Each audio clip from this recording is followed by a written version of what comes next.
Coming up on Daily Iowan TV, shocking details surfaced on Tuesday night's Amber Alert. And take a look at the College of Public Health's newest community project.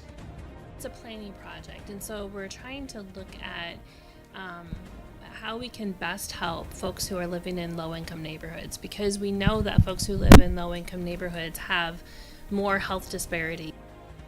And we take a look at the intramural spike ball tournament. And we tell you about one field hockey's player returned to action. Summer weather is not going anywhere yet. Find out more in weather. All that and more coming your way. Don't go anywhere. Daily Iowan TV starts now.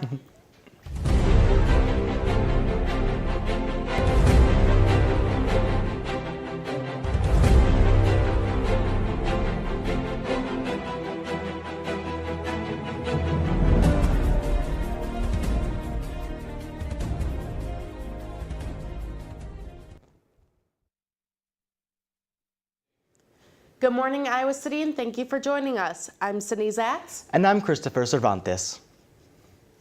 The mother who allegedly abducted her 3 daughters in Clay County was arrested yesterday afternoon in Sioux City. The 3 children were abducted by 25-year-old Danica Azarga Tuesday morning. Luckily, the girls were found safely and are currently in protective custody. An Amber Alert was sent out early Tuesday afternoon, reaching the Johnson County area. But some smartphone users did not get the alert until as late as 8:30 that night. State Patrol officials said there was a glitch in the new paging system that was supposed to get the word out faster. The new system was installed in the Department of Public Safety, but not all cell phone towers were reached, and some alerts were not activated. If you have an Android or iOS device, be sure to follow the instructions on screen to ensure you receive Amber Alerts. In light of recent efforts to change Title IX policy regarding sexual assault, we have reporter Cole Johnson in the studio to tell us how the University of Iowa is responding. Cole, what can you tell us? Good morning, guys. Over the past week, there has been a lot of outrage and criticism after Betsy DeVos spoke about campus sexual assault and Title IX guidelines.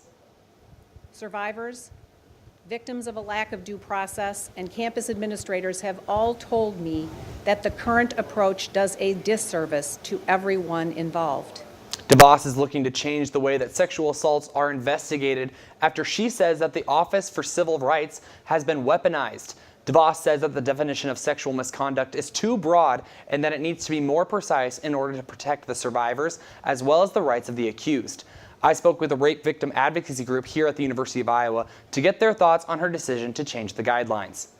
I think the examples, especially those that were discussed by Secretary DeVos at her announcement last week, are examples that show that we need to apply the policy more, not rescind it and replace it with something else. The group provides services to those that have been affected by sexual misconduct. They have been running for almost 50 years, and they say that the current guidelines have been doing well at the UI. The changes that have been implemented are still ongoing, right? That we're not going to have a fixed system in 6 years. That's not possible, right? Systems are always evolving. RVAP says even though changes may be happening, it won't affect their organization and wants to remind people that they have resources available 24/7. What happens at the state and federal level in terms of policy impacts the type of work that we're doing, but it doesn't impact our core mission. We'll keep you up to date with more on Title IX in the following weeks. Guys, back to you. Iowa City leaders took one step closer to banning smoking in city parks. The Iowa City Council voted 6-1 in support of the first 3 readings of the ban. Mayor Jim Thorg-Morton, the opposed, said he voted against the ban because it is not a public health issue. If Iowa City enforced the ban, it would be one of 30 other Iowa municipalities to enforce a smoking ban in parks. Stay tuned with the Daily Iowan as the smoking ban continues its way through the council. Low-income neighborhoods are facing the biggest barriers to better health. Invest Health is an initiative that is seeking ways to alleviate the issue. Daily Iowan TV reporter Junyo Kim reports with more. What is public health and what is Invest Health? I've visited College of Public Health building to clarify these definitions. Invest Health is a new initiative that brings diverse leaders together from mid-sized U.S. cities across the nation. It's a partnership of housing folks and people who work in the housing sector and also people who work in the health sector. We have one in Iowa City. These partnerships seek various ways to make changes in low-income neighborhoods to improve resident health and well-being. The Iowa City team mainly targets efforts to reduce disparities in asthma, depression, and behavioral health diagnoses in children and adults, which are serious issues among low-income families and underrepresented groups. Well, our project is focused on sort of two healthcare issues. One issue is asthma, and the other issue is mental health. And the reason we chose those two issues are because they're prevalent. Another urgent issue for these groups is housing. So the program is looking forward to rehab the facilities to help them. Is a Healthy Homes initiative. So we received the Invest Health project was instrumental in helping the city of Iowa City to receive funds to help rehab some of the houses. The Iowa City team will formulate a data-driven action plan for a variety of funders to consider by December 2017. Reporting from College of Public Health Building, I'm Junhyuk Kim of Daily Iowan TV. Thanks, Jinhyuk. Sydney, fall may be right around the corner, but it just seems like this is the second coming of summer more than anything. That's right, Chris. I don't know about you, but I'm getting tired of all the 90-degree temperatures. Hopefully it starts feeling like fall sooner. Jinhyuk Kim, why don't you tell us if we can expect that fall weather we've all been hoping for? That's right, guys. Though we are heading to October, the summer weather is remaining in this coming week. This afternoon, we are looking at mostly cloudy skies with the temperature reaching 90 degrees. In the evening, the temperature will decrease to 78 degrees. Friday morning, we are looking at sunny skies with the temperature reaching 77 degrees. Now, let's take a look at our 5-day extended forecast. Friday will be the hottest day of coming week with the temperature rising to 93 degrees. On the match day, it will be nice to go out and watch football game as we are looking at shiny skies with the temperature reaching 92 degrees. On Sunday, we are still looking at the temperature above 90 degrees with mostly sunny skies. We are looking at partly cloudy skies on Monday with a high of 87 degrees and low of 64 degrees. And on Tuesday, cloudy skies will develop to thunderstorms in the evening with temperature reaching high of 79 degrees and low of 57 degrees. We have approximately a week to welcome October. However, it will still be hot in coming days. We are having hotter temperature and clearer skies compared to exact same days in last year. We'll be able to feel autumn with low temperature around mid-60 degrees. That's your weather for the week. Chris and Sydney, back to you. Soon the Iowa Supreme Court will have to hear one of its most unlikely cases, a traffic violation. A $75 speeding ticket dispute reached the Iowa Supreme Court. 67-year-old Marla Leaf of Cedar Rapids received the speeding ticket in 2015 for going 68 miles per hour in the 55 zone. Leaf and her attorney are arguing that the use of traffic cameras to stop drivers is unconstitutional, and that slippery road conditions caused her car to move faster than her control. Further, Leaf is arguing that it is unlawful for police departments to give traffic authority to a private camera company. This is the Iowa Supreme Court's first ever speeding ticket case. You know, Chris, we hear a lot about football when we talk Hawkeye sports, but what about field hockey? You know, that's right, Sydney. I hear there's some big news going on in field hockey, but don't take my word for it. Let's toss it over to Taylor and Natalie in the sports studio to see what they have to say. Yeah, guys, I am so excited to have another night game here in Iowa City. And I'm just excited to go to my first Hawkeye football game. Yeah, Natalie, I remember when I was a freshman and I went to my Hawkeye game, and all I can say is that you should be really excited for this football game. Yeah, I'm really excited, especially with Penn State coming in. While football starts conference play in 2 days, field hockey kicked it off last weekend, and there was one member of the team who made a strong impact on the field, despite returning from a season-ending injury. Lucy Rodine has more. Field hockey is 9 games into their season, and each one means a little bit more to McKenna Grew. In McKenna's freshman year, she started all 19 games and led the team in assists. But 6 games into her sophomore year, she suffered a stress fracture in her foot, ending her season. Really unfortunate situation, and the timing of when it happened, that she couldn't get the redshirt year back, but she handled it with a lot of grace. It was really bad, especially like the first game, like knowing that I could have been out there playing. But I just knew I had to cheer on my team and do whatever I could to come back for this season.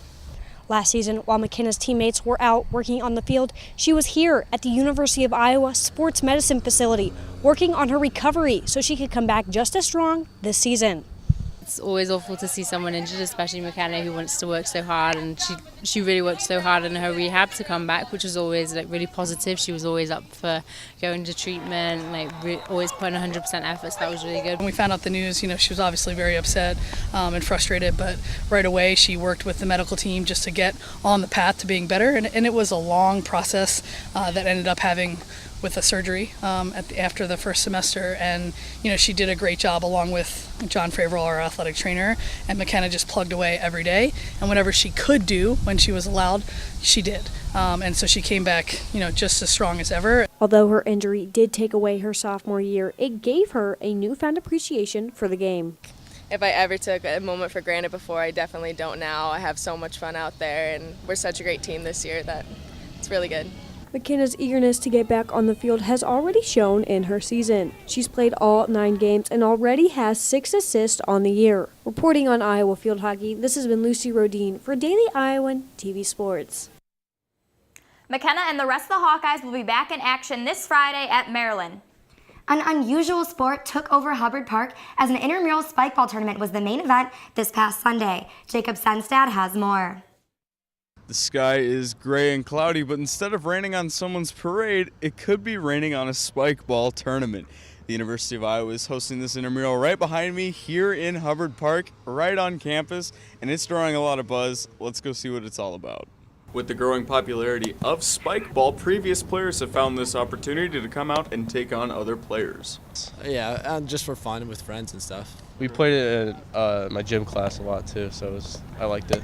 With the unorthodox nature of spike ball, some people are able to come out right away and win every single game they play. Spike ball is an interesting sport where some teams really do a very good job and other teams don't do so well. They're out here for the fun, which is always good too, but there's going to be 1 or 2 teams that really do a really good job, and they're like professional spike ball teams. So this intramural was a great opportunity for groups of freshmen to come out and just play some spike ball with their friends. Two over there on that court we are pretty close friends with. We kind of signed up together. Yeah, we have like a whole group that we like to do intramurals with. It looks like a little bit of rain was not enough to deter these players from playing for the coveted championship t-shirts. Reporting from Hubbard Park, this is Jacob Senstead, Daily Iowan TV Sports. I don't know about you, Taylor, but that looked pretty fun. Looks like I might have to try out spike ball. I agree, Natalie. It looks like something we'll have to go try out. This weekend, Iowa is taking on Penn State in the 7th annual America Needs Farmers game. The honoree for this event is former Hawkeye linebacker Chad Greenway, who will be added to the America Needs Farmers Hall of Fame. Greenway grew up on a family farm in South Dakota before playing for the Hawkeyes from 2002 to 2005. During his time at Iowa, he was an all-Big Ten player and was a Pro Football Player Weekly All-American. Greenway then went on to play for Minnesota Vikings for 11 years. While at the Vikings, he received the Byron Whizzer White NFL Man of the Year Award, as well as the Viking Community Man of the Year Award. You can look for Greenway at ANF fan events during the game day and at a special on-the-field introduction during the game.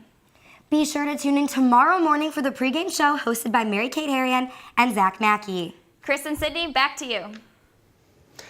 That brings this Thursday morning broadcast to an end. Be sure to check us out on dailyiowan.com for all the latest news between Monday and Friday.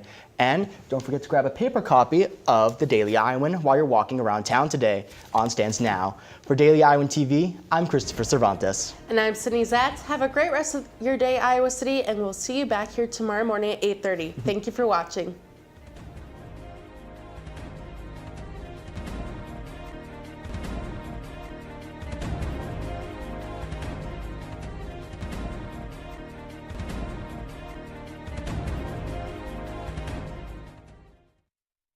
Breaking down barriers long before we knew they existed. Dottie Ray, a revolutionary trailblazer and Iowa City radio personality for over 50 years. Foundation builder for journalists. Please join us in sharing Dottie Ray's story on the big screen. After the showing, a panel discussion about Dottie's life will follow. It's all part of Habitat for Humanity's She Built the Future. For more information, please contact Habitat for Humanity.